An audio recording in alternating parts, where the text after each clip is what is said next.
Skrini zetu zinaweza kuunganisha au kugawa. Leo hii, taarifa nyingi husambaa bila kuthibitishwa kwenye mitandao ya kijamii. Uvumi, habari za uongo na maneno ya chuki vinaharibu uaminifu na kudhoofisha jamii zetu. Kabla ya kushiriki, jiulize swali rahisi: je, taarifa hii ni ya ukweli? Tuthibitishe vyanzo, tukatae upotoshaji, tuseme hapana kwa taarifa za uongo. Skrini zetu zinapaswa kuwa madaraja na si silaha. Kivu News Info inakuita kuwa na uwajibikaji wa kidijitali. Pamoja tuchague umoja, ukweli na amani. Ujumbe huu umetolewa na kuzanishwa na Wizara ya Ulaya ya Mambo ya Nje kwa kushirikiana na Search for Common Grounds.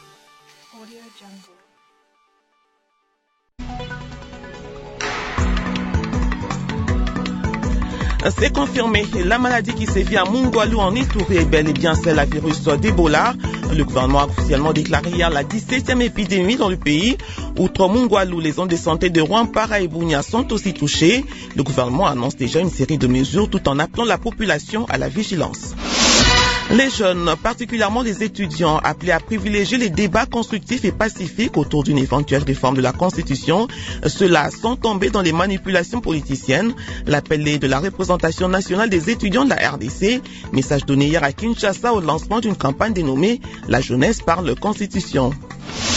Comme invité, Jean-Michel Bonkou, coordonnateur du projet d'urgence et de résilience urbaine de Kananga. Il nous parle de l'évolution des travaux dans le cadre de ce projet.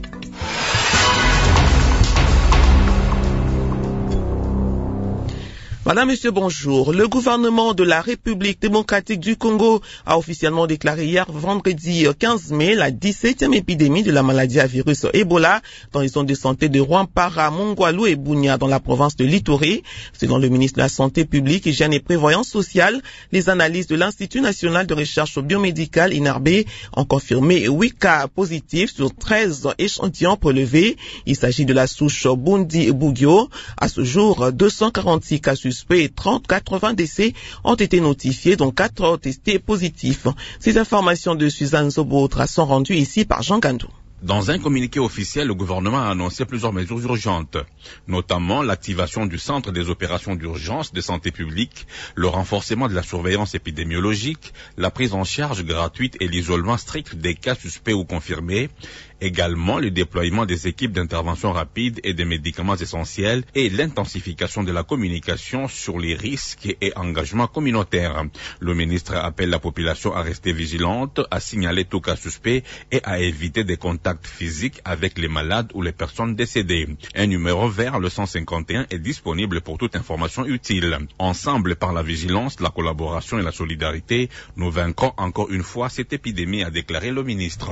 Restons en Ituri. Les casques bleus de la MONUSCO et les FARDC poursuivent leurs opérations conjointes menées dans le cadre de l'opération Nyundo 2. Objectif, assurer la protection des civils dans plusieurs zones affectées par l'insécurité, notamment dans le territoire de Djougou. Ces opérations comprennent des patrouilles de longue portée, des patrouilles de domination de zone, ainsi que des activités conduites à partir des bases opérationnelles mobiles déployées dans la région. Suivez les précisions avec le lieutenant-colonel Charles Idjiwa, porte-parole militaire de la MONUSCO. Il est ici au micro de Marc Marofimbo. Le 11 mai 2026, dans le cadre de l'opération Nyondotu, les casques bleus de la MONUSCO, en coordination avec les FARDC, ont mené plusieurs opérations conjointes dans le territoire de Djougou, en Ituri. Ces opérations comprenaient des patrouilles de longue portée, des patrouilles de présence, ainsi que des activités menées à partir des bases opérationnelles mobiles déployées dans la région afin de renforcer la sécurité, dissuader les groupes armés et protéger les populations civiles. Le même jour, à Komanda, le contingent indonésien a conduit des patrouilles vers Maitatu et l'école de Kimbaseke dans le cadre des activités Safe School afin de sécuriser les élèves et les enseignants. Le 9 mai, les casques bleus avaient également assuré la sécurisation de la messe dominicale à l'église catholique de Basili. Par ailleurs, le 12 mai 2026, à Kassigny, la MONUSCO est intervenue après la découverte d'un engin non explosé. Une coordination avec les autorités locales et les FADC a permis de sécuriser la zone, de baliser les espaces dangereux et de sensibiliser les communautés afin de prévenir tout risque pour les populations civiles. Et puis lutte contre les dangers des explosifs et engins de guerre dans la ville de Béni au Nord Kivu, où les militaires des FARDC ont bouclé hier vendredi la première phase d'une série de formations à la lutte anti-mine, activité organisée par UNMAS, unité de lutte anti-mine de la MONUSCO. L'objectif de ces formations axées sur le transfert de compétences est de permettre aux militaires d'identifier, d'analyser et de documenter les menaces liées aux engins explosifs non explosés afin de mieux protéger les populations. Ce vendredi, les apprenants ont reçu leur brevet de participation. Depuis Béni, Marc Marofimbo nous apporte un peu plus de précision. 2 semaines ont suffi pour outiller ces militaires des FARDC venus de différentes unités de l'armée congolaise. Encadrés par les instructeurs de UNMAS de la MONUSCO, ils ont été formés aux techniques de lutte contre les engins explosifs de guerre. Une formation jugée très utile par les participants. Sylvestre Paloukou, l'un des participants qui a reçu ce vendredi son brevet de fin de formation, appelle le gouvernement à les aider à mettre en pratique les techniques apprises pour la sécurisation des populations. La formation elle est vraiment salutaire, une première pour les FARDC. On a suivi les cours selon les normes internationales. Surtout, on va demander l'accompagnement du gouvernement. On a étudié tout, mais maintenant le gouvernement doit faire sa part d'accompagnement en dotant des outils nécessaires pour éradiquer tous les risques possibles. À ce niveau, nous sommes déjà spécialisés à identifier une mine, les genres de menaces. On peut aussi documenter, on peut aussi marquer pour sauver les vies humaines. Maintenant, c'est la deuxième phase qui sera plus décisive, qui va maintenant nous permettre et nous autoriser à chaque fois détruire. Au cours de cette formation, plusieurs modules ont été abordés. Parmi eux, les écourismes appliqués aux opérations de déminage et de démolition, la connaissance des munitions, l'organisation technique d'un chantier de déminage, la sensibilisation aux droits de l'homme ainsi que les techniques de marquage des engins non explosés en zone minée ou polluée. Béni, Marc Marofimbo, Radio Okapi. Les représentants du gouvernement, des FARDC, de Ouazalendo et de la société civile ont débattu de la question de Ouazalendo hier vendredi à Kinshasa. Cela se passait autour d'un café politique organisé par la dynamique des politologues d'IPOL avec l'appui de la fondation Friedrich Ebert. Les experts ont passé en revue plusieurs sujets tels que le cadre légal pour ces groupes d'autodéfense, les défis liés à leur encadrement et à leur financement, également les risques de fragmentation de l'autorité de l'État ainsi que des perspectives de démobilisation et de stabilisation après la crise sécuritaire dans l'Est de la RDC. Que retenir à ce sujet, Blaise Shindani Kambala? Face à la crise dans l'Est de la RDC, le Ouazalendo soutient les FARDC contre les M23. Mais cette mobilisation soulève des inquiétudes sur l'autorité de l'État, les droits humains et l'absence d'un cadre légal clair. Constantin Grand de la fondation Friedrich Ebert a indiqué que les échanges ont porté sur le statut légal de Ouazalendo, leur prise en charge et leur avenir après la guerre. Nous avons pris l'opportunité aujourd'hui de discuter sur certains défis autour de cette question, notamment le cadre légal, le modèle économique, de leur survie ou de la prise en charge, jusqu'à la question qu'est-ce qui se passe avec les combattants après, intégrés dans les forces armées officielles, ou qu'est-ce qui se passe après. Donc le débat aujourd'hui était riche, était intéressant, très dynamique aussi. De son côté, Elodie Tamuzinda, coordonnatrice de l'ASBL Dignité Humaine, a dénoncé le manque de coordination sur le terrain et les abus contre les civils. La coordination sur terrain pose problème, les commandements posent problème, il y a des situations que les militaires aussi évoquent contre eux, la loi est là mais qui n'a pas de mesures d'application et qui n'est pas appliquée. Alors ceux qui subissent les conséquences de ce cadre juridique qui a des faiblesses, beaucoup de faiblesses, c'est la population. Une étude présentée durant la rencontre recommande au gouvernement de clarifier les statuts de Ouazalendo afin d'éviter les abus et de renforcer l'autorité de l'État. Parlons de cet appel. Les discours de haine n'ont pas de place au sein des communautés vivant sur toute l'étendue du territoire et de la ville d'Ouvira. C'est le message véhiculé par les autorités locales afin de promouvoir le vivre ensemble entre les communautés. Le collectif des organisations de la société civile du Sud Kivu pour la paix salue cette initiative. Il exige toutefois quelques mesures d'accompagnement comme la mise en place du mécanisme de suivi de cessez-le-feu. Jean Kassami pour les détails. Le vivre ensemble entre les communautés fait partie des éléments élément majeur pour la restauration de l'autorité de l'État à l'est de la RDC. Les chefs des cités de Sangue dans les territoires d'Uvira sensibilisent ses administrés à bannir les discours de haine pour contribuer au retour de la paix. Mabiswa Selemani Jean de Dieu, chef des cités de Sangue. Nous sommes toujours en train de prêcher la cohésion sociale et interdire le règlement des comptes. Pour sa part, le collectif des organisations de la société civile pour la paix sollicite l'implication de la communauté nationale et internationale pour tordre les cous au discours de haine. Emmanuel Bengueya, co-modérateur du collectif. Le collectif des organisations de la société civile du Sud Kivu pour la paix exige la protection des civils à travers les mécanismes de suivi du cessez-le-feu et le déploiement urgent d'une unité de la CIRGL et de la MONUSCO pour s'assurer du respect des droits de l'homme et du droit international humanitaire. Plusieurs activistes des droits de l'homme au Sud Kivu encouragent cette initiative des autorités locales. Bukavu, Jean Kassami, Radio Okapi. La représentation nationale des étudiants de la République démocratique du Congo appelle les jeunes, particulièrement les étudiants, à privilégier des débats constructifs et pacifiques autour d'une éventuelle réforme constitutionnelle, cela sans se laisser manipuler par les intérêts partisans des acteurs politiques. Cet appel a été lancé hier vendredi à Kinshasa par Alex Bukasa, président des étudiants de la RDC. C'est à l'occasion du lancement de la campagne citoyenne dénommée « La jeunesse parle Constitution ». Il s'agit d'une initiative de l'acteur politique Serge Etikoum Anza, membre de l'Union Sacrée, en collaboration avec la coordination estudiantine. La campagne vise à créer un cadre d'expression citoyenne permettant aux jeunes Congolais de contribuer activement au débat national sur la réforme constitutionnelle, cela à travers leurs attentes, préoccupations et propositions. L'activité a réuni des centaines d'étudiants issus de plusieurs institutions d'enseignement supérieur de Kinshasa autour des professeurs et spécialistes en droit constitutionnel. Le point avec Grassam Zati. Pour l'initiateur de cette campagne, dans un contexte marqué par les débats autour de la Constitution, il est important d'impliquer davantage la jeunesse congolaise dans les discussions sur l'avenir du pays. Serge Etikoum Anza. Nous sommes persuadés que la jeunesse congolaise, unie dans sa diversité, peut converger sur bien des sujets et apporter une contribution décisive à l'effort de la reconstruction de notre nation. De son côté, Alex Bukasa, président des étudiants de la RDC, appelle les jeunes à plus de responsabilités dans ces débats. Les débats sur faut-il changer, réviser ou pas carrément toucher. La Constitution doit être portée avec arguments fondés sur l'intérêt supérieur du peuple congolais, tout en n'oubliant pas l'histoire de notre pays. Les étudiants interrogés se disent ouverts au débat. La Constitution, ça peut ou pas changer, mais d'abord nous devons avoir une connaissance sur quelque chose. Je les appelle à réfléchir vraiment d'une manière démocratique, pas seulement pour nous jeunes qui nous sommes aujourd'hui, parce qu'après nous, il y aura encore des jeunes. D'après les organisateurs, cette campagne, qui prévoit notamment des débats, des meetings et des consultations populaires, sera progressivement étendue dans plusieurs provinces du pays.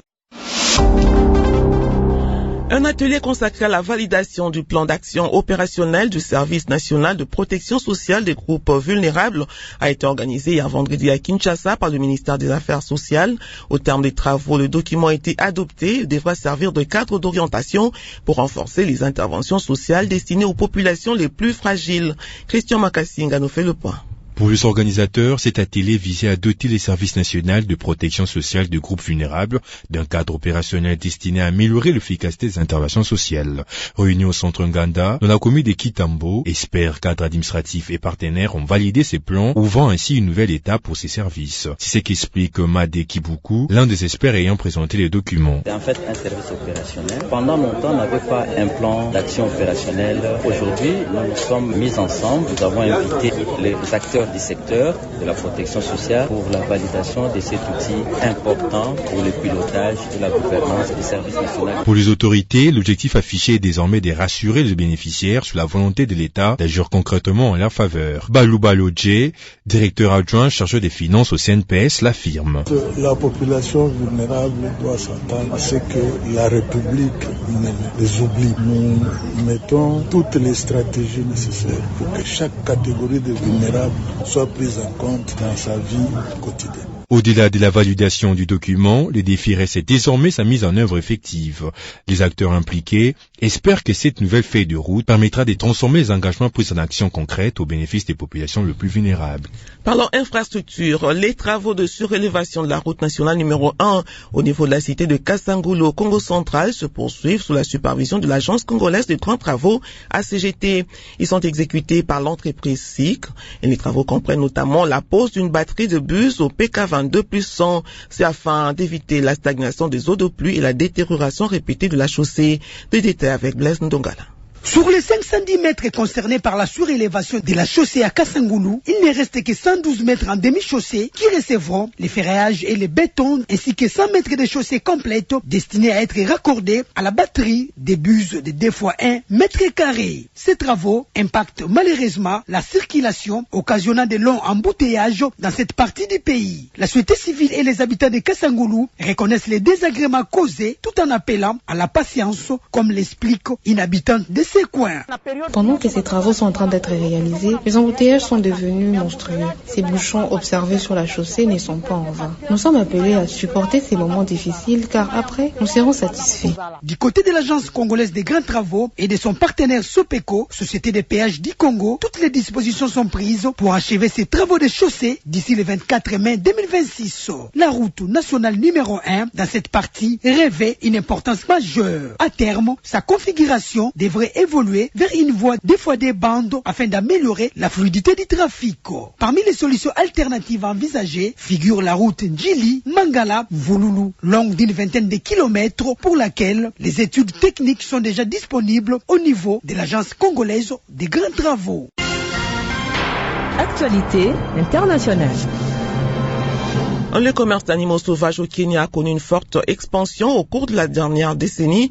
Le nombre de reptiles élevés en captivité et exportés comme animaux de compagnie exotiques ayant été multipliés par 10 selon un rapport publié jeudi par World Animal Protection. Selon africanews.fr qui le rapporte, bien que ce commerce soit légal, 77% des espèces concernées ont vu leur population diminuer à l'état sauvage, ce qui soulève des inquiétudes quant à leur viabilité. L'invité.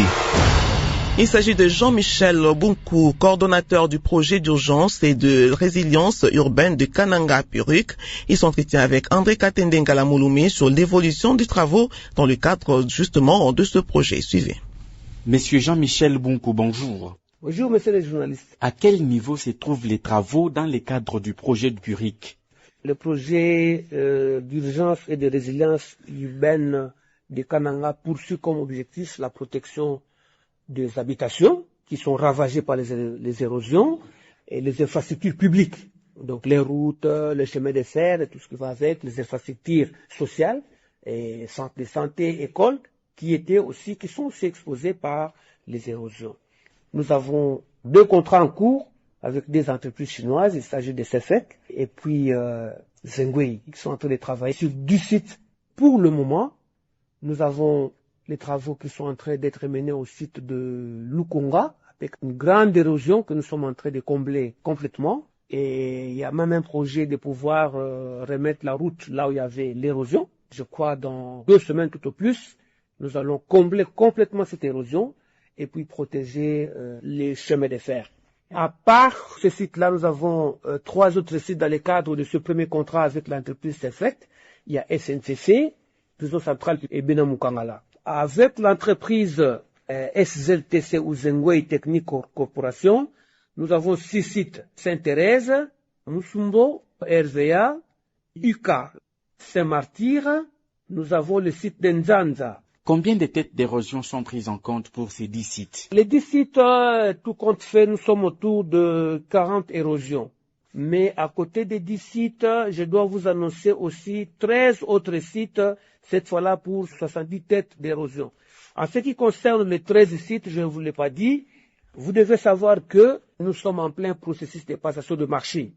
Et donc, la Banque mondiale va nous donner l'avis de non-objection au rapport d'évaluation combinée des offres techniques et financières que nous leur avons transmis. Je crois, Dieu voulant, en tout cas dans les 72 heures, nous allons recevoir l'avis des non-objections de la banque qui va nous permettre de lancer le processus de signature des contrats pour les 13 sites Donc, tout au plus 1 mois et demi au mois de juin, sinon alors début juillet, l'entreprise doit pouvoir se mobiliser et démarrer les travaux. Il y a une mise au point importante que nous devons signaler, chers journalistes. À Kananga, il y a beaucoup d'érosion. Mais le PURIC a un portefeuille de 24 sites érosifs dans un premier temps qui nous totalise 109 érosions. Pour le marché des 10 sites, les travaux sont en cours. Je dois vous avouer que nous avons eu au moins 4 mois d'intenses pluies dans la ville de Kananga. Mais ce qui est intéressant, c'est que les entreprises sont suffisamment mobilisées, quand bien même ils sont légèrement avancés dans les travaux, mais ils ont mis un dispositif important et impressionnant pour pouvoir accélérer les travaux pendant cette saison sèche. Donc, la saison sèche ici, c'est vraiment l'occasion à ne pas rater pour pomper les travaux. Et à la sortie de la saison sèche, nous allons évaluer avec vous les résultats. Comment vous faites pour les personnes qui habitent les sites où vous exécutez les travaux de lutte anti-érosive? Lorsque nos travaux ont impacté les bénéficiaires qui sont riverains au site d'érosion, le règle de la Banque mondiale exige à ce que ces personnes-là qui sont empiétées, leurs biens, ça peut être les fonciers, ça peut être le bâtisse, ça peut être les arbres fruitiers au niveau de leurs parcelles qui seront touchés par les travaux, nous devons pouvoir les remettre dans leurs droits, leur donner les moyens pour qu'ils puissent se réinstaller ailleurs dans des conditions décentes. C'est ce que nous appelons indemnisation. À ce jour, nous avons environ 209 personnes affectées par les projets que nous avons indemnisées pour environ 1 800 000 $. Parce que ce qui nous intéresse, ou ce qui intéresse le bailleur, la Banque mondiale, c'est de pouvoir voir une personne qui était minable, qui vivait dans des conditions médiocres, avoir sa vie améliorée après l'intervention du projet PURIC. Monsieur Jean-Michel Bonkou, nous vous disons merci d'avoir répondu à nos questions. Je vous remercie. Jean-Michel Bonkou, coordonnateur du projet d'urgence et de résilience urbaine de Kananga PURIC. Voilà qui met fin à ce journal. Babel Pongo Massimango vous l'a présenté avec l'aide d'André Mongo à la technique et l'apport de Jude Mister Bilanda à la coordination. Merci à vous qui venez de nous suivre. Bon week-end.